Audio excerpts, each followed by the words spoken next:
This is Paul. We're getting a little closer look here at kind of the framing here for a waterproof deck. So there was a roofing material here, had all leaked. If we come back over here, you can see evidence of the rotting back here. It's gotten into the framing of the house. I'll let you get a close-up look with the camera. You can see all the dry rot in here carried out over here to the framing for this portion of the deck that came along the side of the house and carries up to the front. All that framing's rotted. All that had to be cut out. This is where the stairs are connected. There was a ton of rot in here. So all of this is getting fixed, repaired, replaced. And then if you see, we're putting in the structural blocking all along the perimeter.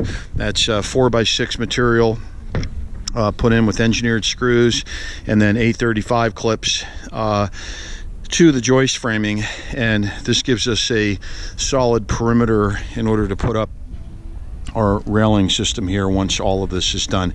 And the sloping scheme we're going to use is from the house out to the front, and we'll gutter it across the front. So that's a quick view here. Paul, Golden Gate Enterprises. Thanks very much.